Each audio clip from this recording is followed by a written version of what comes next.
말씀의 제목은 추수감사절 수확하는 기쁨은 감사를 위해서입니다. 라고 하는 제목입니다. 수확하는 기쁨은 감사를 위해서입니다. 라고 하는 제목입니다. 들어가는 말로요. 성도의 삶은 하나님과 만나는 거룩한 축제입니다. 예수님은 축제를 위해 희생 제물이 되어 주셨습니다. 축제를 위해 성도가 지불할 것은 오직 감사뿐입니다. 매일의 삶에서 축제를 누리고 있습니까? 매일 여러분의 삶에 감사가 있습니까? 여러분 지난 한 주간을 지나면서 여러분 안에 떠오르는 감사가 무엇입니까? 우리는 매일 축제를 누리며 살아야 하는 성도입니다. 그것이 우리에게 주어진 어쩌면 의무이고 권리이지요. 그러나 지난 한 주간을 돌아보면서 여러분 안에 떠오르는 이 감사는 과연 무엇이냐 하는 겁니다. 여러분 좀 생각을 해보셨으면 좋겠습니다. 여러분 성경에서 최초로 추수감사절을 지킨 사람은 과연 누구일까요? 말씀을 시작하면서 여러분에게 질문 하나 드리는데 성경에서 최초로 추수감사절을 지킨 사람이 누구일까요? 가인과 아벨. 네, 맞아요. 창세기 4장에 등장하는 가인과 아벨입니다. 네. 가인은 땅의 소산물을 제물로 삼았고 아벨은 양의 첫 새끼와 그의 기름으로 제물을 삼아 드렸다라고 성경이 기록하고 있기 때문이죠. 근데 하나님은 누구의 제물을 받으셨죠? 아벨의 제물은 받으셨지만 가인의 제물은 받지 않으셨다고 기록하죠. 그러면 하나님은 왜 아벨의 제물은 받으셨고 가인의 제물은 안 받았을까요? 왜 하나님은 아벨의 제물만 받으셨을까요? 하나님께서 밋러버라서 그러셨을까요? 이런 답정고, 답은 정해졌어, 고기야 라서일까요? 아니면 내리사랑이라고 아벨이 더 이뻐서 그 이유에 대해서는 딱 이렇다라고 말할 수는 없어요. 성경에 왜 하나님께서 가인의 제물은 받지 않으셨고 아벨의 제물은 받아주셨는지에 정확하게 나와 있지는 않습니다. 하지만 성경에 이러한 말씀이 있어요. 시편 50편 20절, 2, 3절 말씀인데요. 한번 같이 읽어볼까요? 있어요. 감사로 제사를 드리는 자가 나를 영화롭게 하나니 그의 행위를 옳게 하는 자에게 내가 하나님의 구원을 보이리라. 네. 그의 행위를 옳게 하는 자에게 행위가 옳다는 것이 바로 시대와 문화와 변동에 따라서 고무줄 같은 윤리나 도덕 혹은 사회 규범만 해서 올바른 행동을 뜻하는 것이 아니라 야훼 하나님을 향한 감사하는 삶 그 자체가 행위 옳다는 거죠. 그러니까 하나님 향해 감사가 있었느냐라는 겁니다. 정확하게 보면요. 그러니까 가인의 제사에 제물이 있었는지는 몰라요. 가인의 제사 안에는 제물이 있었는지는 모르지만 감사보다는 내 노력과 내 수고와 나의 애씀이 더 많았는지 모른다는 거죠.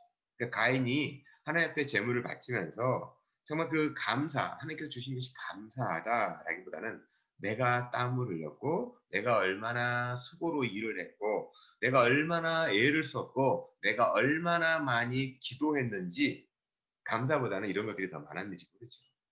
하지만 아벨은 어린 양과 함께 이 모든 것이 하나님의 은혜라고 하는 감사로 제사했다고 하는 것에 우리는 충분히 미루어 짐작해서 알 수가 있습니다.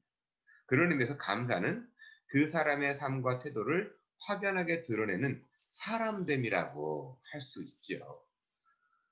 출애굽 즉 이집트의 종에서 해방이 되고 하나님의 백성으로 살아가는 여정이 시작된 광야에서 야훼 하나님은 이스라엘 백성에게 세 가지 중요한 절기를 명하시는 것을 모세 오경을 통해서 만나게 됩니다. 구약의 중요한 그 3대 절기가 어떤 절기일까요? 구약의 중요한 3대 절기는 출애굽을 기념하는 유월절이 있죠. 그리고 만나가 끊어지고 가난에 정착해서 그의 소산물을 주심에 감사함으로 지키는 수확절이 있습니다. 일명 추수감사절이라고도 하죠. 우리말 성경에는 보리를 추수한다고 해서 매추절로 이렇게 번역이 되어 있습니다. 그리고 광야 기간에 하나님께서 늘 함께해 주셨음을 기억하는 장막절, 혹은 수확한 곡식을 저장한다고 해서 수장절이라고 합니다. 근데 올해의 수장절이 보니까 10월 2일, 올해 10월 2일부터 지난 금요일인 9일까지가 장막절 절기로 유대인들이 지켰더라고요. 그래서 여러분들 그 장에 가면 코스코나 이런 데 장에 가면 유대인들이 막 뭘 샀다고 막 하루 그런 분들이 있더라고요. 그게 바로 이제 장막절을 지키기 위해서 유대인들이 이렇게 이제 그 준비를 했던 것 같습니다. 그래서 이스라엘의 중요한 절기는 출애굽하고 가나안에 정착하기까지 하나님의 전적인 돌보심과 인도하심에 대해 기념함으로 자신들의 정체성을 삶에 새기도록 나는 과연 누구인가를 삶에 새기도록 주신 은혜를 축제로 표현한 거죠. 그래서 절기는 한 해 동안 살아갈 먹거리를 거둬들이는 추수의 시작과 저장을 하면서 하나님의 긍휼을 배우고 삶으로 풀어내는 축제로 주어졌다는 겁니다.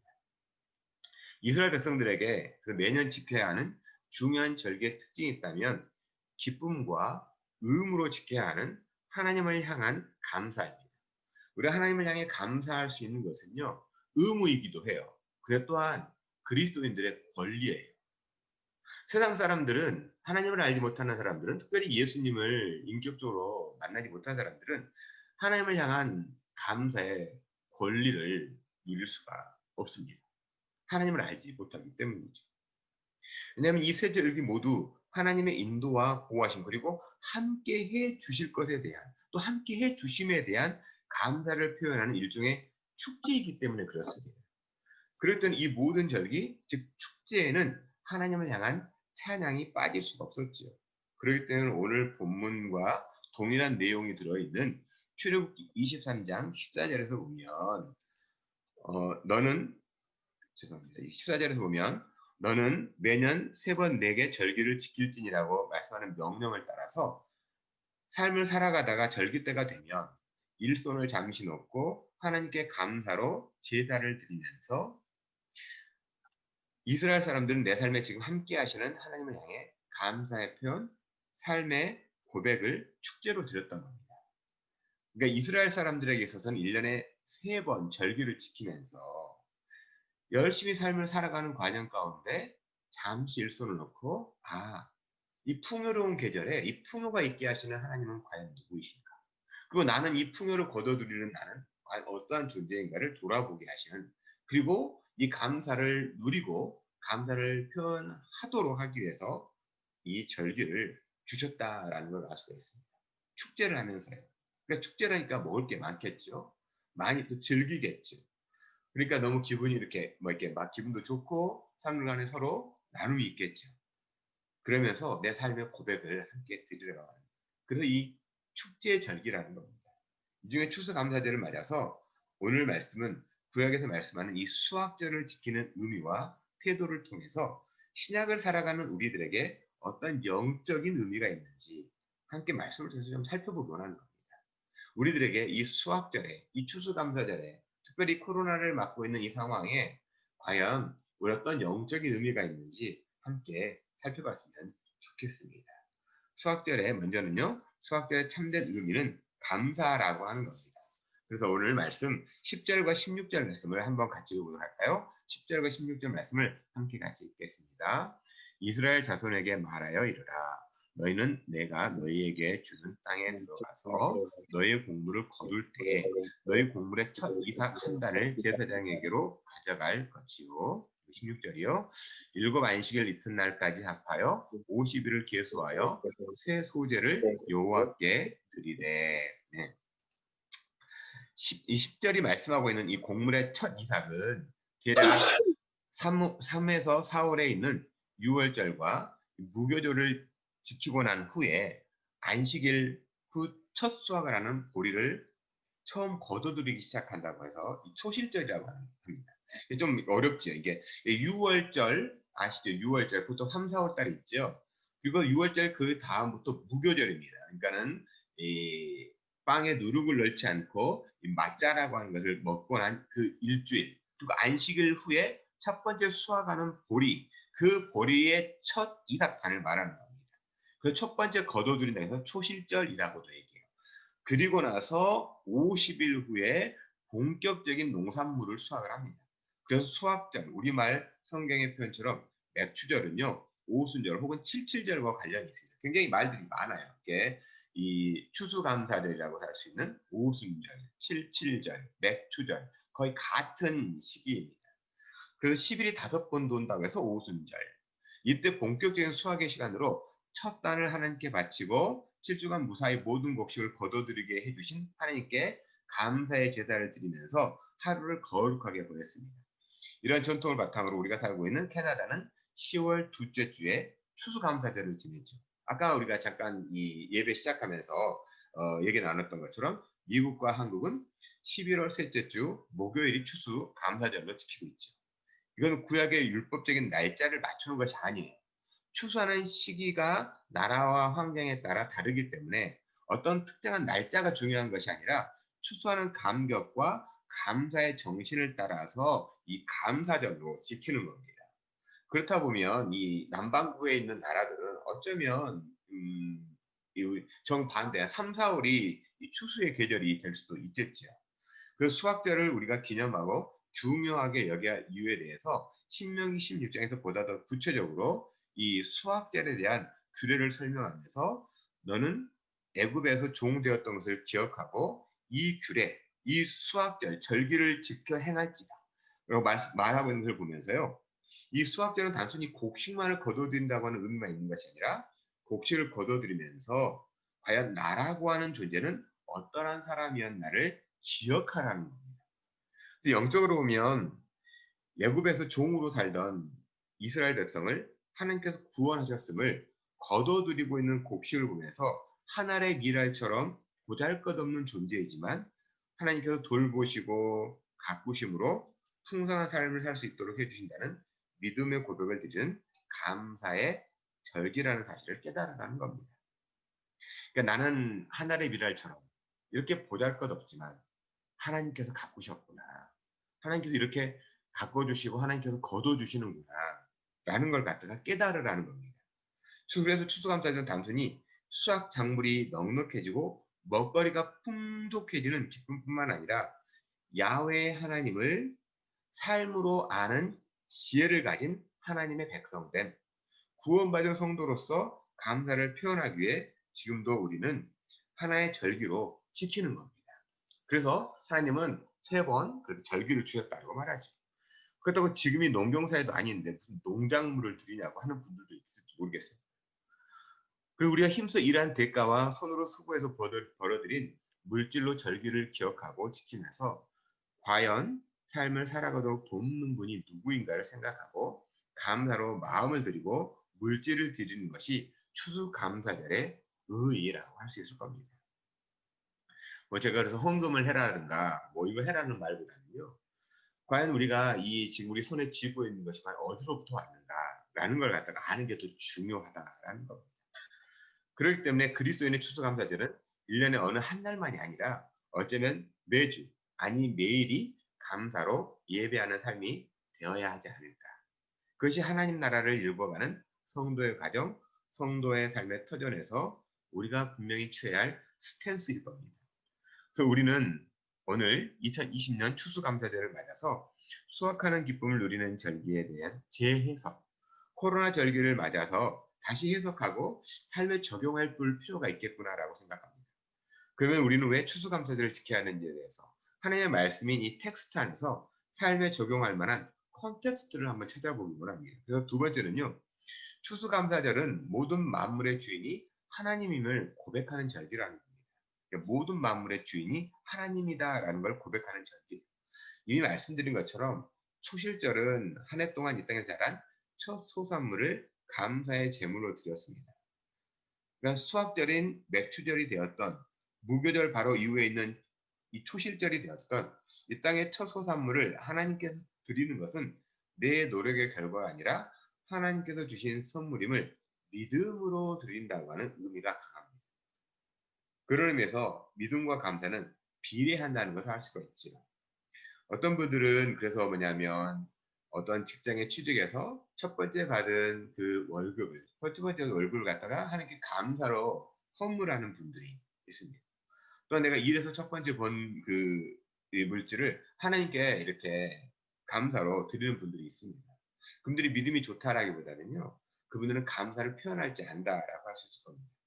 그러다 보면 그분의 믿음도 우리가 볼 수 있는 거죠. 그래서 믿음과 감사는 비례하고 있는 것을 알 수 있다는 겁니다. 왜냐하면 성경 속에서 첫 열매, 그의 수확된 첫 소산물의 의미가 이 땅의 참된 주인이 하나님 되심을 고백하는 행위가 첫 소산물을 드리는 것이고, 지금 손에 쥐고 있는 이것 또한 아니 모든 것이 하나님의 것이라고 하는 믿음이기 때문입니다. 그래서 분명히 구약의 말씀인 창세기에서 이 세상을 창조하신 분이 하나님이신 것과 하나님께서 이 땅을 창조하시고 또 좋구나 좋아 라고 하신 그 말씀, 거기에 첫사람 아담과 하와를 만드시고 다른 모든 피조물 중에 가장 뛰어난 걸작품이라고 하신 그 말씀을 삶에서 그대로 살아내는 의미가 믿음이고, 이를 표현한 일종의 액션이 감사이죠. 그래서 이 감사는요, 조건을 따라서 감사하는 것이 아닙니다. 하나님의 섭리를 따라 지음받은 내가 여기 있다는 것 자체만으로 감사하는 것이죠. 내 손에 쥔 것이 별로 없으면 비교하고 불평하고 넉넉하면 하는 감사가 아니라는 거예요. 비록 내 손에 아무것도 없을지라도, 내가 가지고 있는 것, 쥐고 있는 것이 아무것도 없을지라도, 내가 삶을 살아내는 데 있어서 아무것도 이게 뭐 가진 것이 없을지라도 그냥 내 존재 자체만으로도 감사하다는 거예요. 근데 사실 존재 자체만으로도 감사한다는 것이 참 쉽지가 않다는 거죠. 우리는 그렇잖아요. 당장 먹을 것이 없어. 배가 고픈데 어떻게 감사하냐고요. 아이들이 배고파서 울고 있는데 어떻게 감사할 수 있냐고요. 당연한 말입니다. 온통 코로나19로 서로 만나는 것도 쉽지 않지요. 일자리를 구하고 먹고 사는 것도 쉽지 않습니다. 종종 이 지역으로 오신 분들의 이야기를 들어보면요, 꿈을 가지고 공부하고 캐나다라는 곳에 정착하기 위해서 가족과 함께 오셔서 열심히 살았는데 취업의 문은 좁디 좁고 거기에 코로나19로 인해서 더욱 어려워져서 어떻게 해야 할지 막막해 하시는 분들의 이야기를 듣습니다. 이처럼 쉽지 않은 삶임에도 2020년 추수감사주일은 어김없이 찾아왔죠. 그런 분들을 만나고 있는데도 불구하고 참 2020년 추수감사들은 좀 스킵하고 지나갔으면 좋겠는데, 2020년 10월 둘째 주는 좀 넘어갔으면 좋겠는데, 첫째 주하고 셋째 주가 됐으면 좋겠는데 둘째 주 추수감사주일이 어김없이 찾아왔습니다. 그래서 이분들에게 뭐가 감사하냐라고 물어볼 때 뭐라고 답해야 할지 참 고민입니다. 하나님의 인도하심을 따라 사시면 형통한 삶이 보장된다는 말이 무슨 위로가 되겠으며 삶에 무슨 감동이 있겠습니까? 현실은 절벽인데 마치 고속도로가 놓일 것처럼 말한다고 이것을 믿음이라고 할 수도 없습니다. 단지 지금의 현실을 인정하고 내가 원하는 길이 아니라도 하나님의 인도하심을 구하는 것이 오히려 바른 삶의 태도가 아닐까.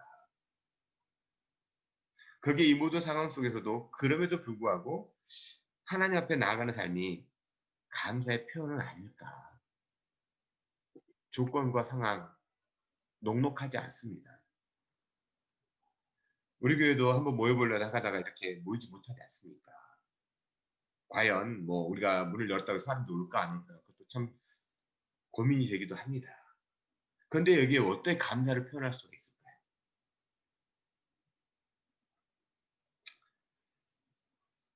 참 쉽지는 않습니다.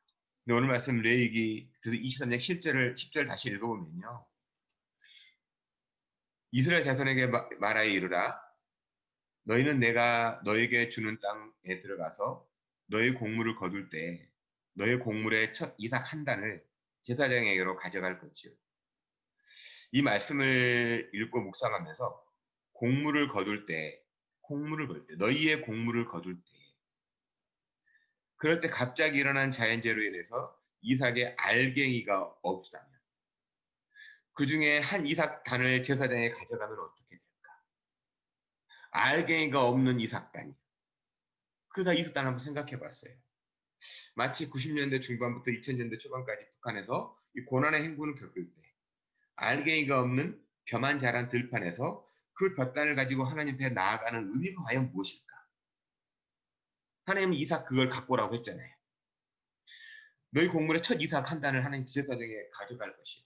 하나님께 가져오라고 말하는 거잖아요. 그런데 이삭을 가져갔는데 거기에 알맹이가 없어요.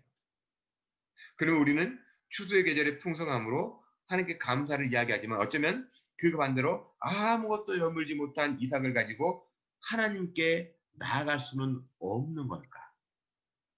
빈 이삭단을 들고 나아가는 것, 그렇게 나아갈 수 없을까요? 빈 이삭단이요.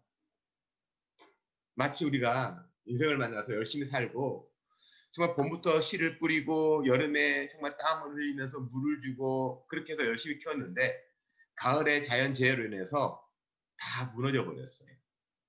곰팡이가 쓸 수 있죠. 또한 결실할 때 제대로 되지 못해서 빈 이삭이 됐어요. 여러분, 그 이삭단을 가지고 제사장에게 우리는 나아갈 수 있을까요? 하박국 기자는요, 그렇지 않다고 하나님을 향해 노래하고 우리를 향해 권면합니다. 아무것도 없지만 하나님께 나아갈 수 있다라고 하박국 기자는 노래를 하고 있더라고요. 우리 한번 하박국의 말씀, 하박국 3장 10절, 18절 말씀을 한번 같이 읽을까요? 우리 믿음의 고백을 함께 같이 읽어봤으면 좋겠습니다. 비록 무화과 나무가 무성하지 못하며 포도나무에 열매가 없으며 감람나무에 소출이 없으며 밭에 먹을 것이 없으며 우리의 양이 없으며 외양간에 소가 없을지라도 나는 여호와로 말미암아 즐거워하며 나의 구원의 하나님으로 말미암아 기뻐하리로다. 어쩌면 무화과 나무가 무성하고 포도나무의 열매가 감람나무의 소출과 밭의 농작물이 많으면 당연히 하나님 앞에 감사할 수 있을 거예요. 당당하게 감사를 할 수 있을 거예요. 그런데요, 성도가 살면서 감격하고 감사할 수 있는 것이 이러한 것들이 충족되었을 때가 아니라 나의 구원의 하나님, 애굽에서 종살이 하던 노예 같은 나를 직접 건져주셔서 자유자로 하나님을 직접 만나는 자로 세워주셨다는 것만으로 기뻐한다는 겁니다.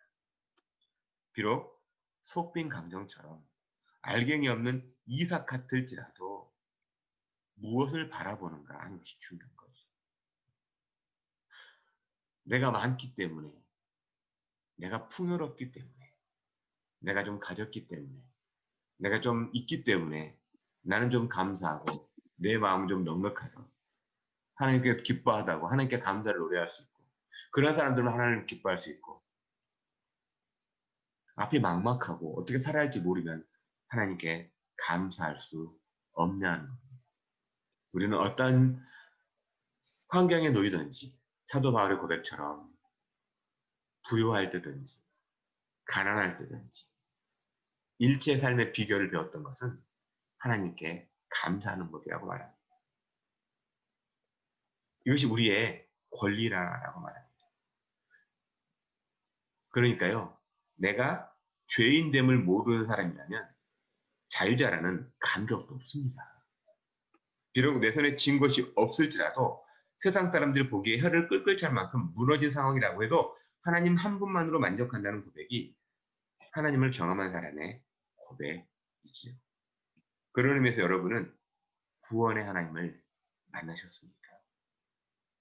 그렇다면 현재 상황과 조건이 나를 노래하게 하거나 절망하게 하는 것이 아니라 언제나 변함없이 함께 하시는 하나님이라고 노래하게 한다는 것입니다. 사실 오늘 말씀은 이스라엘 백성들이 그 말씀 받을 때 그 상황이 가나안에 정착해가지고 풍요로운 삶을 살 때가 아닙니다.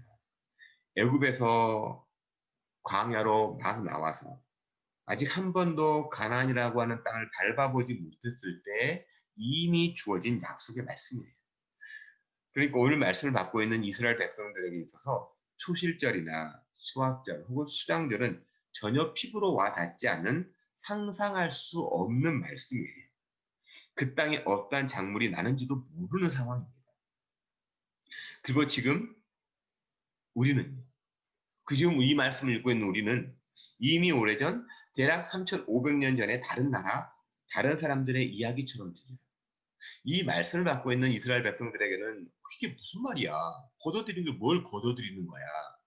도대체 그 땅에 무슨 작물이 나는지 어떠한 그 과실들이 있는지 전혀 모르는 상황이에요. 우리는 다른 나라 이야기잖아. 처럼 들린다는 거죠. 전혀 무관한 말씀인 것처럼 들립니다. 그런데 이러한 절기를 이스라엘 백성이 주셨고 또한 성경으로 기록되어서 지금 이 말씀을 읽고 있는 우리들에게 그러면 어떠한 의미가 있냐는 거죠. 이 말씀은 과연 한 번도 경험해 보지 못한 이스라엘 백성들에게 그 다른 나라 다른 이야기처럼 들리는 우리들에게는 과연 어떤 의미가 있을까요? 3대 절기를 통해서요. 성경 속에서 반복적으로 말씀하는 의미가 있다면 먼저 6월절과 초실절을 통해서 이스라엘 백성들이 애굽의 종되었던 삶에서 해방을 맞았던 것처럼 이 땅에 6월절 어린 양으로 오신 예수님은 죄의 종로로 사는 존재인 우리를 위해 십자가에 죽으셨을 뿐만 아니라 부활의 첫 열매가 되셨다고 하는 겁니다. 예수님을 영접하기만 하면 그 예수님을 영접하기만 하면 우리는 하나님의 자녀가 되는 권리를 다시 부여받게 됩니다. 그리고 수장절 혹은 장막절은 추수를 끝내고 광야로 나아가 지내는 절기로 신약적인 의미로는 다시 오실 예수님께서 앞으로 이루실 구원의 완성, 새하늘과 새 땅 가운데 살아갈 것을 의미하는 절기가 됩니다. 그러니까 6월절은 이미 이루어진 구원의 과거적인 의미의 절기라면 수장절은 구원의 미래적인 완성을 의미하는 절기입니다. 그리고 수학절, 오순절은 구원의 현재를 의미하는 절기. 애굽을 나와서 가나안으로 죄로 올리킨 삶에서 하나님의 자녀로 종에서 자유자로 진노의 자리에서 은혜의 자리로 들어가 살게 된 구원의 백성이라고 하는 감사의 고백을 믿음으로 하나님께 올려드리는 절기. 우리는 우리에게 있어서 이 오순절과 그리고 또한 이 수학절을 맡고 있는 지금 우리의 삶은 감사로 하나님 앞에 예배하는 그러한 절기다라는 것. 그렇기 때문에 이 감사의 고백을 믿음으로 하나님께 올려드려야 하는 이유가 무엇이냐는 것. 하박국 선지자처럼 이 땅에 소출이 넉넉하지 않더라도 감사와 찬양이 가능한 이유가 무엇일까? 우리가 지난달에 살펴본 여호수아의 말씀을 보시면 이스라엘 백성들이 요단을 건너 가장 먼저 도착해서 진을 친 곳이 길갈이죠. 그때 가나안 땅을 밟았던 이스라엘 백성들이 길갈에서 행했던 의식이 있는데 그 의식이 무엇이냐? 먼저 그 가나안 땅을 제일 처음에 밟고 나서 행했던 의식, 할례를 행했습니다. 그리고 유월절을 행했다고 기록합니다. 그 중요한 기록은 그 땅의 소산물을 먹었을 때 바로 그 다음 날부터 하늘에서 내리던 만나가 끊어졌다는 거죠. 애굽에서는 애굽 사람들이 준 것을 얻어서 먹었습니다. 광야에서는 하나님께서 은혜로 주시는 신령한 양신 만나를 먹었어요. 하지만 가나안 땅에 들어간 이스라엘 백성들이 이제 만나가 필요 없게 되었어요. 그 땅의 소산을 먹을 수가 있었기 때문입니다. 마치 어린아이가 엄마의 젖을 먹다가 이제는 이유식으로 밥을 먹을 수 있을 만큼 성장했다고 하는 것을 의미합니다. 그런 의미에서 신앙은 성장하는 거죠. 아니, 성장해야만 합니까? 성장하지 않는 어린아이가 있다면 우리가 아까 이야기했던 것처럼 왔을 때는 이제 기저귀를 막 떼고 왔는데 지금 말도 잘하고 더 멋져지고 더 이렇게 든든하게 자라고 있습니다. 근데 성장하지 않는다면 부모의 걱정거리가 되겠죠. 신앙이 자라지 않는다면요. 근데 신앙이 자라지 않는다. 성도에게서 신앙이 자라지 않는다면 하나님과 교회의 근심거리가 됩니다. 성도가 하나님을 갈망하고 만나고 있다면 언제나 영적으로 날마다 성숙해집니다. 그것은 성도가 늘 어린아이로 남아있는 것을 하나님은 원치 않으시기 때문이죠. 성숙한 신앙으로 매일 영적 싸움의 현장인 세상에서 넘어지더라도 아주 넘어지거나 포기하지 않는 삶을 살아낼 것을 하나님은 우리에게 바라고 계시기 때문에 우리는 성장하고 성숙해 나가야 합니다.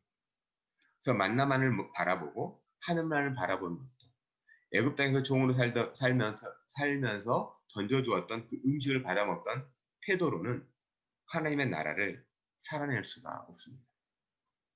만나만을 바라보고 살아가는 것도 하나님의 나라를 살 수가 없고요. 애굽 땅에서 던져주던 그 고기 덩어리들, 또 야채 덩어리들, 야채들을 바라보는 태도로는 하나님의 나라를 살할 수가 없습니다. 참된 자연으로 스스로 땅을 개간하고 씨를 뿌리고 김을 메고 물을 주고 땀을 흘리는 모든 과정 가운데 하나님의 섭리를 깨닫고 이 모든 것을 주시는 전능자를 알고 감사하도록 인도하는 절기가 추수감사절이라는 겁니다. 그런 의미에서 지금 오늘을 누리는 감사가 풍성했으면 좋겠습니다. 지금 오늘을 누리는 거예요. 오늘을 누리지 못하면 내일은 보장이 되지 않습니다. 비록 외양간에 소가 없고 포도나무에 열매가 없고 논의 밭에 아무것이 없을지라도 오직 구원의 하나님으로 만족하시는 그런 감사가 풍성하기를 저는 기도한다는 겁니다. 무엇을 가졌기 때문이 아니라요. 그것이 바로 추수감사절 맞으며 우리가 신앙이 성장하고 또한 마음의 부요함을 누리는 그러한 하나님의 마음임을 좀 알았으면 좋겠습니다. 그리고 또한 이 코로나19 현 상황 가운데서도 추수감사절을 맞으면서 세 번째는요. 추수감사절의 핵심은 감사를 표현하는 삶의 현장이 있다는 겁니다. 코로나19 상황이지만 그럼에도 불구하고 감사를 표현하는 삶의 현장이 우리에게는 주어졌다라고 말하는 겁니다. 사실 오늘 말씀 17절부터 20절은 읽어내기가 그리 쉽지 않습니다. 레위기의 특성상 다 제사법이 나와 있기 때문에 참 그렇게 읽기가 쉽지만 않아요. 하지만 한 가지 중요한 의미는 분명히 하나님을 향한 감사를 표현하는 제사법이다라는 거죠. 하나님은 이스라엘 백성들이 추수감사절에 드리는 제사법을 자세하게 설명합니다. 먼저는 그의 수확한 첫 곡물로 만든 떡과 흠없는 어린 양 7, 젊은 수소 하나, 순양 2를 제물 삼아서 grain offering이라고 하는 소제요.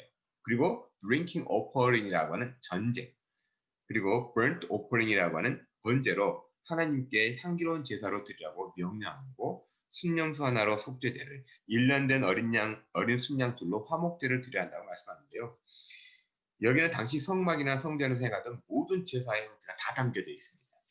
그러니까 하박국 같은 선지자는 수확 전에 감사함으로 제사하면서 삶의 작은 부분까지도 아니 아무것도 없는 외양간을 보고 포도밭에 소출이 없음을 보고도 그래도 지금 내가 이 자리에 서 있다는 것에 감사한 것을 보면서 비록 삶이 꼬이고 불평이 당연한 것 같아도 이 모든 것을 이겨내는 유일한 능력이 감사라고 말씀하는 겁니다.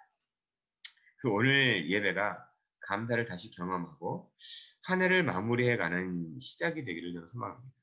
그래서 비록 적은 가정의 무리지만 줌으로나마 거룩한 모임으로 모이는 우리 링크교회가 되기를 저는 기도합니다. 여러분 그렇다면요. 이처럼 예배하는 것으로 우리의 감사 표현이 전부일까요? 하나님을 향해 예배하고 추수감사절에 헌금하면 그러면서 하나님 감사합니다라고 하는 것이 과연 우리의 감사가 온전히 삶에서 녹여내는 것일까요?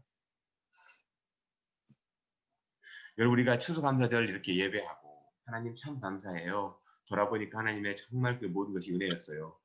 비록 외양간에 소가 없고 포도나무에 정말 그 소출이 없고 아무것도 없을지라도 하나님 감사합니다. 이 작은 것이라도 받아주세요. 하는 것이 우리의 모든 감사의 표현의 전부일까요? 그렇다면 오늘 말씀 레위기 23장 22절은 기록될 필요가 없었을 거예요. 22절 말씀이 기록될 필요가 없었을 겁니다. 우리 22절 말씀 한번 같이 읽어보도록 할까요? 22절 말씀 함께 같이 읽겠습니다. 너희 땅의 곡물을 벨 때 밭 모퉁이까지 다 베지 말며 떨어진 것을 줍지 말고 그것을 가난한 자와 거류민을 위하여 남겨두라. 나는 너희의 하나님 여호와이니라. 추수의 기쁨을 누릴 때 깔끔하게 걷어들이지 말고 밭 모퉁이를 남겨두라고 말씀합니다. 뿐만 아니라 수확하다가 떨어지는 것은 주워 담지 말고 누구를 위해 남겨두라고 말씀하죠? 가난한 자와 거류민을 위해서. 이 부분을 조금 더 자세히 기록하고 있는 말씀이 또 동일한 내용의 기록한 말씀이 신명기 말씀이에요. 신명기 16장 11절 말씀 이렇게 기록합니다. 너와 내 자녀와 노비와 내 성 중에 있는 레위인과 및 너희 중에 있는 객과 과와 과부가 함께 내 하나님 여호와께서 자기의 이름을 두시려고 택하신 곳에서 내 하나님 여호와 앞에서 즐거워할지니라. 그러니까 내 땅에서 내가 수고로이 씨를 뿌리고 물을 주고 가꿨더라도 밭의 모퉁이 작물을 수확하다가 떨어진 것은 내 것이 아니라는 거예요. 레위기 오늘 말씀에서 가난한 자라고 기록되어 있지만 신명기에서는 보다 더 구체적으로 노비와 성 중에 있는 레위인과 객과 고아와 과, 즉 아무에게도 보호를 받을 수 없는 사람들, 이 사람들은 하나님께서 친히 돌보는 사람들이라는 거예요. 그 사람들은 마치 바라보면 우리가 무시해버려도 될 만한 사람들인 것 같고 마치 이렇게 없는 사람인 것처럼 취해버릴 수 있게 보일지 모르지만 하나님께서 친히 돌보시는 사람들이라는 거예요. 그 사람들을 향해서 남겨주라는 거예요. 그래서 하나님을 향한 진정한 감사는요. 내 땀과 내 수고를 고집하는 것이 아니라 나눔과 배려에 있음을 하나님 말씀하는 겁니다.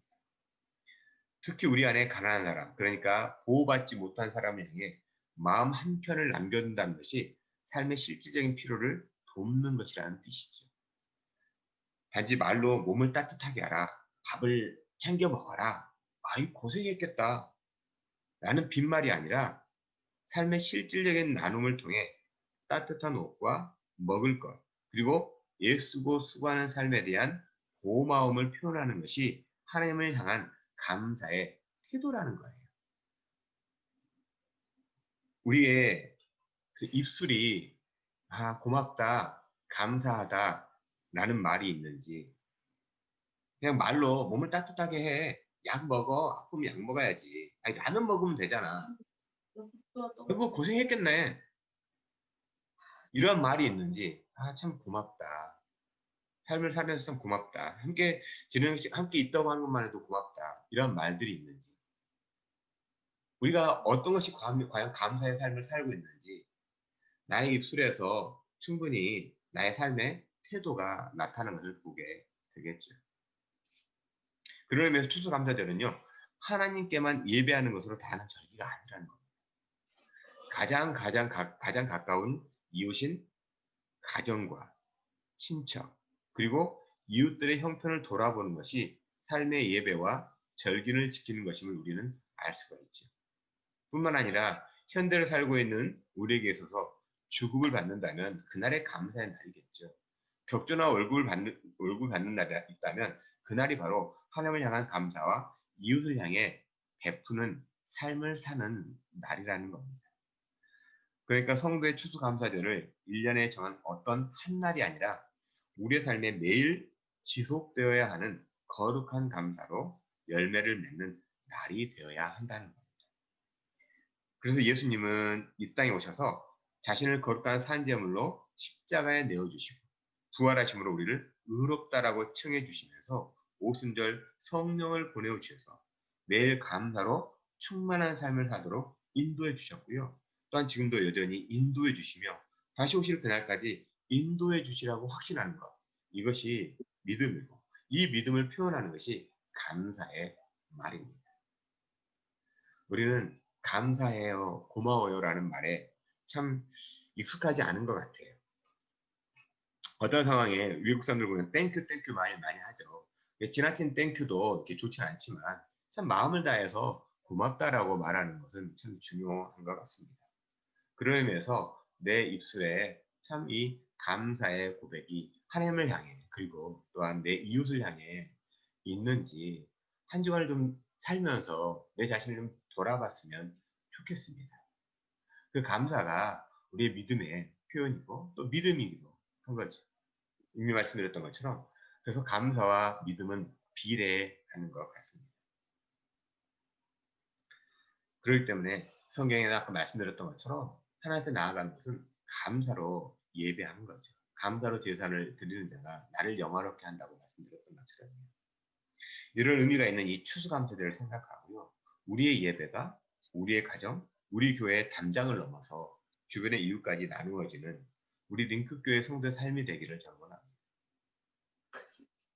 여러분의 입술을 통해서 작은 수지만 서로 감사하는 그 말들이 있다는 거예요. 그러면 우리가 서로를 축복하게 되겠죠. 우리가 그래서 서로를 바라보면서 감사했으면 좋겠고요. 또한 서로에게 감사하는 말로 삶을 나눴으면 좋겠습니다. 그래서 우리가 입술에 감사를 날마다 담고 주변에도 날마다 감사를 나누는 링크교회가 되기를 저는 간절히 소망하고 원합니다.